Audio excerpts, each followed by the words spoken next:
Assalamualaikum warahmatullahi wabarakatuh.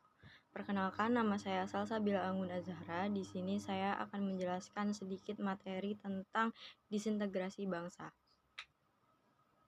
Nah, sebelum ke pembahasan inti, kita harus tahu dulu nih, apa sih disintegrasi bangsa itu?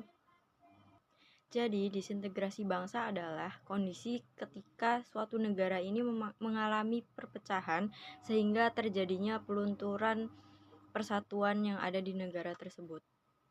Atau gampangnya udah nggak ada persatuan lagi di negara tersebut karena banyaknya konflik-konflik yang memecahkan suatu kelompok dengan kelompok lainnya.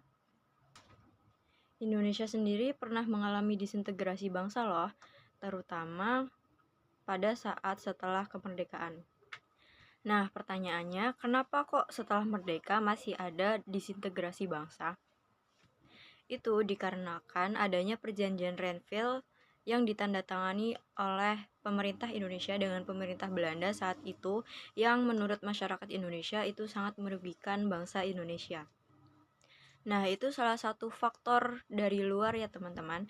Ada faktor dari dalam, yaitu yang pertama perbedaan ideologi, perbedaan kepentingan, dan karena pemerintahan.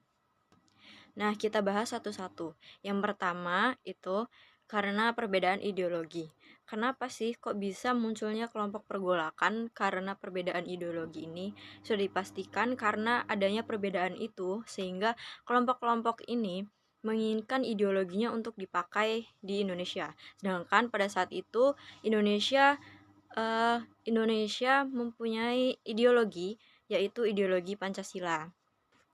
Contoh-contoh pergolakan yang didasari oleh perbedaan ideologi antara lain pemberontakan PKI di Madiun dan juga pergolakan DITII yang mengusung ideologi agama, yaitu agama Islam.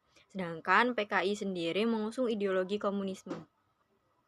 Yang kedua, ada pergolakan yang berkaitan dengan kepentingan. Pergolakan ini biasanya ditandai dengan suatu kelompok yang ingin menguasai atau ingin memperkuat kedudukan kelompoknya, sehingga kelompok-kelompok ini menghalangi perubahan atau proses perubahan yang dilaksanakan oleh pemerintah. Contoh dari pergolakan mengenai kepentingan ini adalah APRA, RMS, dan Adi Aziz. Yang terakhir ada pergolakan yang berkaitan dengan pemerintahan. Nah, kok bisa sih ada? Karena pergolakan ini muncul akibat adanya rasa ketidakpuasan masyarakat terhadap pemerintah. Contoh pergolakan ini adalah PRRI dan Permesta. Sekian penjelasan dari saya, semoga dapat bermanfaat. Billahi taufik wal hidayah. Wassalamualaikum warahmatullahi wabarakatuh.